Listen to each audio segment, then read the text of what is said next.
Welcome back to Thrive by Additive-Free Lifestyle. This is episode 202, and we're carrying on from last week's episode where we talked to Jodie about perimenopause, menopause, all the phases, but it's not just relevant to those that are going through it at the moment, also very, very relevant if you're a woman and you are going to go through it. So have a listen. If you haven't listened to last week's episode, then go and listen to part 1. Otherwise, part 2 is probably not going to make that much sense. And yeah, hit that subscribe button when you finish. Make sure you leave us a review, and we cannot wait to hear what you think. Probably one of my favorites, not that you're allowed to have favorites. The Kapha. Earth and water, the bricks.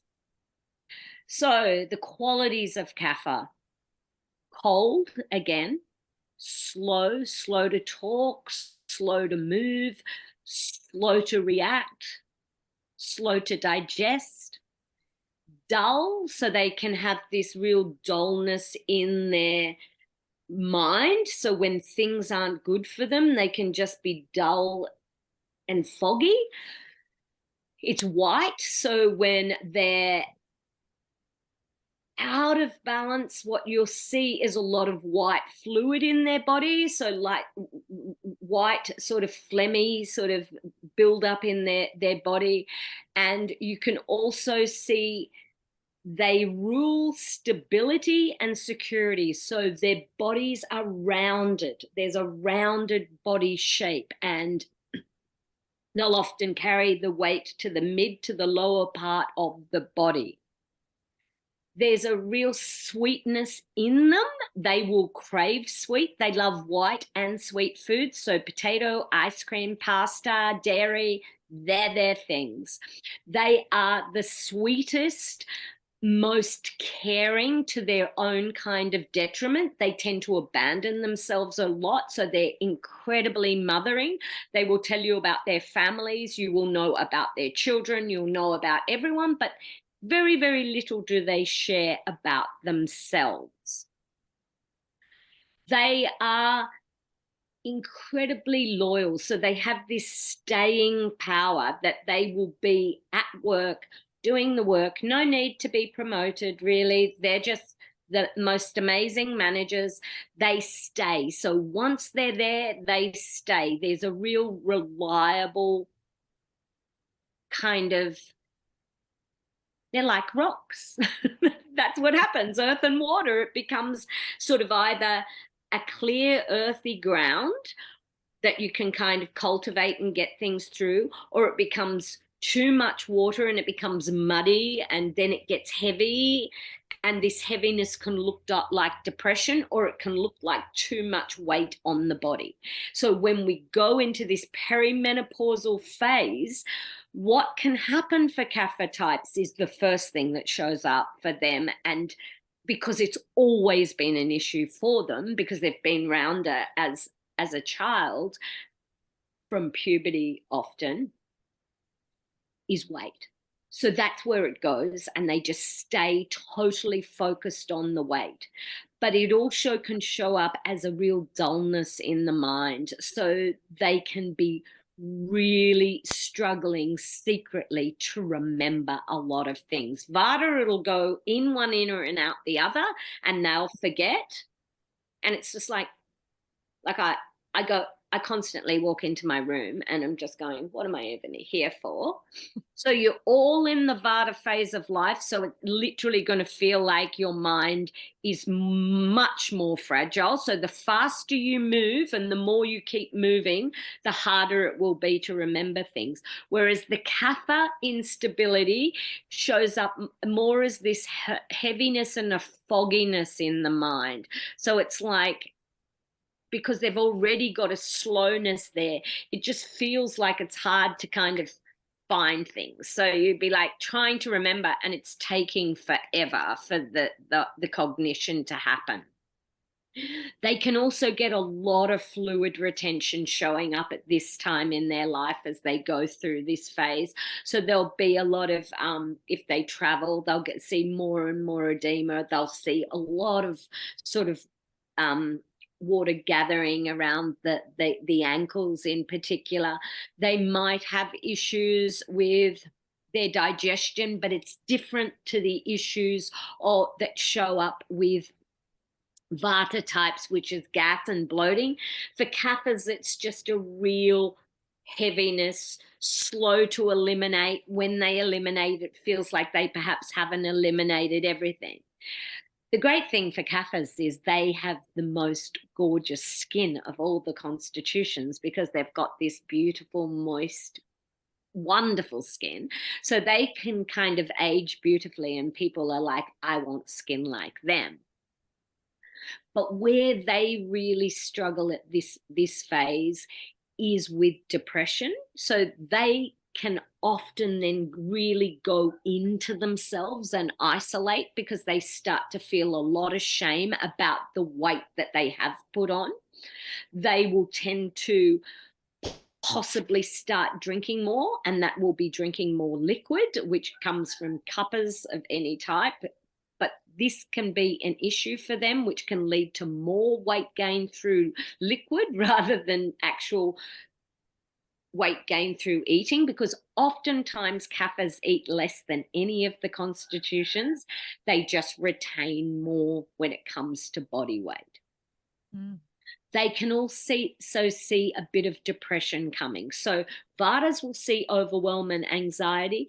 Pittas will see anger and sort of quick to rage and resentment and hating the whole world. And being competitive with younger people, that can really show up in corporate world. There'll be a real pitting yourself against the younger person in the office. And then for Kaphas, it's just this deep melancholy and bit of a kind of shrinking out of the world, and getting quieter, getting more focused on their family, really. But what happens then at the same time that people don't talk about is often Kaphas have had their children leave home, and for Kaphas, children are everything. Everything. They have a deep, deep attachment to family that Vatas and Pittas can't quite understand. So there's a heartbreak going on silently for them. Mm. And they don't talk about it because they don't share anything, Kaphas, really, unless you're in the family. They're probably the best secret keepers in the whole of the doshic world. And so they suffer in silence, and it's just like they find it really hard to like themselves. They're getting larger physically, and they've never wanted to be larger physically, because that's been punished by the horrible gaze of people who live in a society mesmerized and addicted to thinness, thinking everyone needs to be a Vata unless you don't count. And so they just move into this slow sadness, and it's a phase that can feel for them really, really difficult. And it's like they don't matter, because look how big they are. They're down on themselves, and they feel like the world is down on them. And then they just keep on wanting to care for others, because that's been their solution oftentimes. So then they'll go and care for their parents, who are now at a phase of aging and possibly needing to move into nursing homes. So they'll abandon themselves again and go into that deep caring phase. And they will just sort of not really get to go inside. And that's my biggest challenge with my Kapha clients, is to say, stop making it about everybody else and come home to yourself. Stop making it about your physical body and start feeling into your feelings, because Kaphas are very good at being the jolly one. They're very good at being the sarcastic one. They're very good at being the kind of avoidant when it comes to how they actually feel. Someone's always worse off than them. So they're the actual queens of minimalization. when it comes to their emotional world. They'll buy for others. They're so generous. They're so caring, but they don't treat themselves with the love and the sweetness they treat half the world. So for them, their challenge as they come through this phase is to move, because when they're unhappy, they get still. They'd like to lie around and they like to isolate. So they need to find that Vata friend. Often you'll find Kaphas and Vatas great friendly glue. So they need to get up, they need to get their body moving, and they need to get some heat in their body.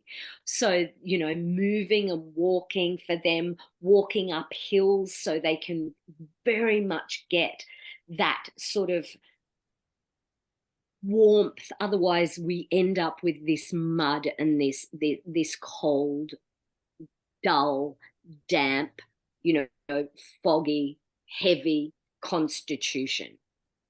So movement and joy, so surrounding themselves with people who make them laugh. Yes, they can care for others, but self-care is the most important thing. So I encourage them to go get massages so they can move some of that stuff that's sort of bedding down in the body. And really looking at the foods that they're eating. So they need to watch having foods that are heavy and cold and damp. They need to watch the environment they're living in. So if their house is cold and damp, they need to have adequate heating, and they need to watch the foods they eat, in particular between 6 and 10 in the day. So waking up and not having a cold, freezing smoothie because they think that's a great health kick thing, knowing that might be appropriate in summer or in a warm spring, but in winter they need to make sure they check in with themselves. Do they even feel like breakfast? They might be able to get away with not having breakfast. They might be able to just have a nice warm drink. Or if they are having a breakfast, they need to be moving away from something like an oatmeal and having something a bit more drying, which is buckwheat or quinoa or polenta. So looking at what they're consuming that can be warming and drying, as opposed to things that are heavy and cold and settling. So they eat very different foods to someone who's Vata, who needs grounding. So they eat foods that grow up into the air, so broccoli and cauliflower, and foods from the brassica family are much more suited, which is interesting because those are the foods that people who have quite Kapha constitutions in Europe and the sauerkrauts and things like that have. So it's looking at the foods that they're having and really noticing how they're making them feel, watching the amount of alcohol they're drinking, because alcohol is naturally sweet, and alcohol is something that a lot of Kapha types have so that they can be a bit jollier. Because they often feel when they get into that depressive state that no one wants to be around me. They get so down on themselves, and rather than showing up as they are and being honest about that, they'll swig back a few wines and be like, and everyone's like, oh, she's so much fun. And it's like, is that even who she is? Take away wine. You just described our mum. Yeah. I think. Yeah. I was thinking the same, Trace. Like, I'm sitting here going, oh, yep, I know that type of person. And then I know, like, I think we all know someone that you've just explained over the 3 different, are they personality types? Like what's it's called constitutions. Oh, so constitutions. There's a physical and an emotional. So, and we're never one on its own. So there's a constitution of your mind and a constitution of your body. So you might be a Pitta Kapha constitution, or you might be a Vata Pitta constitution. So you need to I've got a dosha chart on my website that if you're interested after this conversation, you can go over onto my website, and I'm sure, girls, you can put the link on the show notes. And what you deal with, though, is what feels is rocking your boat, so is not working for you. So if you've got digestive issues, look at that. What emotion feels more predominant and unmanageable in you?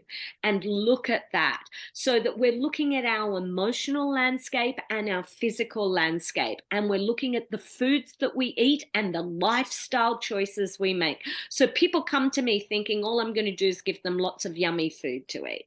And I'm like, yeah, but what are you doing? What are you doing at work? What are you doing for exercise? What are you doing in relationship? You know, how are you creating this version of yourself that's creating either more imbalance or that is actually really suited for you and creating a life that is making you the happiest, healthiest person that you can be, that's living a long, good, joyful life? Because that's what Ayurveda is about. It's the science of life. We're not here to just go, no, no, no, no, no. We're here to go, how do you feel? And if you don't feel great, how can you help yourself? Ayurveda is about learning about you. It's not learning about everybody else and going, I can fix you. It's about how does it feel when you eat something? Because if someone else says it's healthy, yet it feels really bad in your body, it ain't healthy for you. Yeah. It's not right for your body type. And you don't eat the same thing every day because it's not the same in nature as we change through the cycles. Are you better in the warmer months than you are in the cooler months? If you're a Vata type and a Kapha type, it'll come autumn and you're like, I'm already planning my summer holiday in the middle of winter, because the cold, you've got enough of it. It's like, turn down that cold.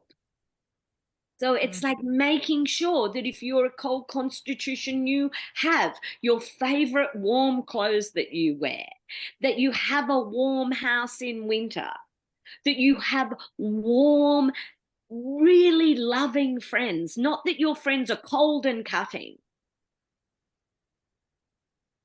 You know, how do you feel when you walk away from a conversation with someone? Does it warm your heart, or does it feel like, oh God, that was, I can't, And why, if you feel like that, do you go back and back and back and back and think it won't impact you as a person, especially if you're sensitive? So You know? interesting. Gosh, it's interesting. Thank you. I just have a couple of questions. So older parents, we are seeing people have children older and older now, sort of early 40s is quite common. So when we have young children, which I still do, it's so manic. And finding that rest time is really, really hard. So for those that have younger children and a really manic lifestyle, and then they're trying to slow down because now all of a sudden they might have a 4-year-old and they're going into perimenopause, like, I know this is probably a long answer, but to try and shorten it down, how do you just try and find those pockets of time in your day to try and slow down? Routine. If you can't slow down, you need to have a routine, and you need to all stop doing so much with your children. Nearly every child living in the Western world is overstimulated. They are going from one play date to another. They are going from school to an activity. 2 till 6 in the afternoon is calm, creative time. Okay, so your children should not be running around every single afternoon between 2 and 6 being driven here. Sit down, please. Sit down. No barking, no security. They need to understand, especially in autumn into winter, which is Vata time, between 2 and 6, it's like, this is the time we want them to be creative. In summer and spring, it's really different. You know, there's warmth, it's okay. But at that time of year, it's very cold, and children get cold really quickly because they're in the Kapha phase of their life. So it's like, if you think your kids can be well by taking them to an activity Monday, Tuesday, Wednesday, Thursday, Friday after school, and you wonder why they're getting colds and you're feeding them cold cereal with milk every morning, there's your answer. In Ayurveda, if I wanted to make kids sick, that's what I'd do. If I wanted to make them well, I'd serve them a warm breakfast. And then I might have one activity that they go to that is inside between 2 and 6 in the afternoon in the autumn, winter months. And then the rest of the time, they get to come home, they get to be still, they get to do all of the things that were calming. And then come spring, that would change. Their breakfast would change and their activities would change, because that's life. It has to change with the seasons. And this is where I think we're coming unstuck, is we're not changing. We're just becoming robotic. And we're doing the same thing every day for 12 months of a year. And so if you can't change it, just make sure you have a routine. You wake up, you eat. Even if you eat the same thing in each season for breakfast to make it easier for yourself. For some reason, women have become these performing master chefs in a kitchen. You know, like when I grew up, you had meat and 3 veg, roast one day, maybe spaghetti and another thing. Like, it wasn't rocket science. Now you've got to be like apparently a master chef. Like, I am a recipe writer. My dinners are so simple. You know, you've got to keep it simple, because the more you're trying to go, okay, now let's change what we're feeding kids, change this, change that, the more stress you're creating for yourself. So if you've got little kids, less is more. It's always going to be less is more, because they're in the Kapha phase of their life. So for them, their minds are still pretty slow. They're learning slowly. Their bodies are developing slowly. So you're overwhelming them by dumping loads of things into their lives, even if they are a Vata and a Pitta constitution. There's always so much pressure too from the external world as well. So how many sports are your children in, and what are your kids up to? And But look at kids. I'm seeing kids way more exhausted than I've ever seen children in my life. I'm seeing kids saying they're stressed. Yeah. Anxiety is insane. And they're with usually children on devices, which is Vata aggravating. Every device is like going to aggravate their Vata. So if you can, if possible, try to have devices not in that afternoon time, because it's going to impact them getting to sleep and staying asleep. And if you have a kid with anxiety, you need to understand that for them, their medicine is creativity. So unless you are getting them to do something creative on that device, but the time needs to be limited, we are seeing so much science that they are damaging our kids' brains. Yeah. So it's interesting, isn't it? Because you look back when we were kids, I remember, and we were only talking to our kids about this recently. So my kids are much older than Joe's. And when we were little kids, Joe probably doesn't remember, but we lived in a little town here in Tassie on the West Coast. And it was a small town, and everyone knew everyone's kids and everyone knew everyone's parents. Everyone knew everyone. And we would build billy carts after school and go and collect the Coke bottles and take them down to the corner store for the 5 or 10 cents that we were allowed to get back from them.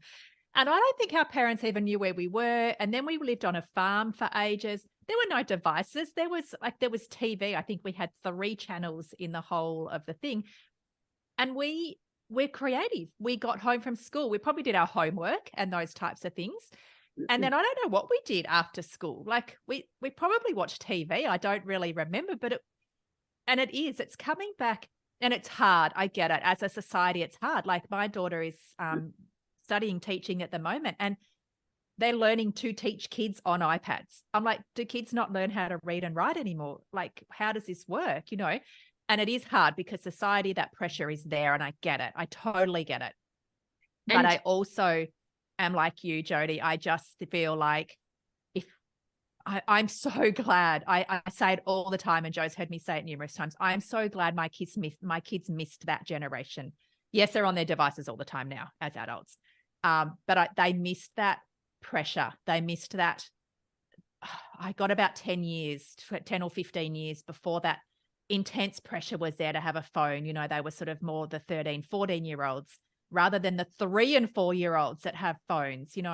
It's, yeah, I'm so glad I missed all of that, and my kids missed that they didn't have that extra pressure. There's enough already, and they missed that, and I'm so glad they did. exactly. And one thing, for Vata is also nature. Nature is an incredible medicine for anxiety. And so I think one of the problems is children aren't actually spending enough time outside as well, and it's where we can get their feet on the ground, in touch with actual nature, because kids can do anything in nature. You can just sit them outside and watch them play and create, as you say, their own games. And it is difficult, Joe, because I think the thing now is that often what happens is when we try to take those devices away from children, then there's a whole attachment that's being created. Because, I know for myself, when you're feeling anxious, the one thing that it does is give you something to focus on. Mm-hmm. But the problem is it has a price that when it's taken away, what you focused on is gone and the anxiety's still there. It hasn't actually gone. So I think, measuring the time they spend on it, and then really sort of having that time as well when you sit down of a night time, to sit at a table, to have a conversation with your dinner, to have a calming time before you go to bed, because sleep is essential for children. So if there's issues with sleep, understanding that the bigger the room that a child's in and the bigger the bed that a child's in, the more likely they're going to feel more anxious. So close the space up. Houses always used to have little rooms. Now they're massive rooms. Massive houses can create anxiety for children. Always having sound in a space and stimulus in a space. Where is there quiet? Can you get music on in your house so that your children their nervous system can be calmed down by music? Noticing the type of news that children are exposed to. All of these things can just be ways that we help calm their little anxiety. Having a bath, if they can have a bath of a nighttime, rubbing their little bodies with some oil if they're anxious, rubbing their feet so that you're pulling the energy down out of the body, rubbing their feet with oil, reading a book with them of a nighttime, cuddling them up in the warmest pajamas and the softest pajamas, and letting them pick their pajamas and things that create sweetness. Because, this Kapha phase of life for children, what we don't understand, and I don't think anyone talks about enough, and I know I'm a bit off topic with perimenopause, but I think it's important to say, because you asked this question, Joe, is that children are more separated from their parents than they ever have been. And that creates anxiety. That is creating space between they're in their Kapha phase of life, and their family is everything to them. And their parents are away from them often longer than they have been. Schools are bigger than they've ever been. Like, schools were small little places, and now they're just like in a sea of other children. So their spaces are constantly being either overwhelmed, or there's a lot of space between them and their caregivers. So it's like, when you spend time with your children, making sure that you are able to focus on them, And what I see is people have their children in the room, and I'm guilty of it even with my dog. I'll be on my phone and he'll be pouring at me to get off my phone. And it's like, okay, our children need our time and our attention and our focus. They need to know that we have them as our priority, that they are safe, that they can ask us, okay, have you got too much going on? What do you need? Making sure they're not having too many light foods like these muesli bars, cold snacks that are crisp and things like that. You know, making sure that they have a warm drink when they come home if it's winter, you know, making sure if you can send them to school with a warm brekkie in their belly. It's going to help. Cold cereal, in my opinion, should be taken off shelves and incinerated and never be put back on shelves. There's no goodness in it and there's no benefit for it. And it is full of salt and sugar, and I'm not quite sure. You know, that's a whole another episode. I need to be quiet about that. But even in Ayurveda, we don't give children cold dairy unless it is actual, you know, fermented something like a yogurt. But, you know, just watch the yogurts. You know, you girls talk about this heap, so I don't have to go into this world. But no, in your Kapha phase of life, dairy is not your friend as a child, especially in winter. So monitor the amount of dairy you're giving your children. If you're giving them milk, make it warm. Warm it up. Put a little bit of ghee in it. Put a little bit of spice in it so that they can, kids love warm milk. But just making sure you're not giving that to them if they're super snotty, because white equals more white snot or green. Watch out for bananas. Watch out for things that don't grow in season. Ayurveda is very much a seasonal medicine. So watching, if they are anxious, they need stillness, they need routine, they need sweetness, they need warmth. So good. There's still so much that people can learn from you. So what's your website? So it's jodivasalo.com. Okay. And we'll definitely put all the show notes and your website, where people can find you, your social media channels, everything in our show notes, because I feel like even though this episode has gone over a few parts, we haven't even touched the surface of what could be learned here. So I know. Do you agree, Trace? Like, Yeah. I feel like there's still so much people can learn from you. So I really, really hope that people go to your website and contact you and learn more.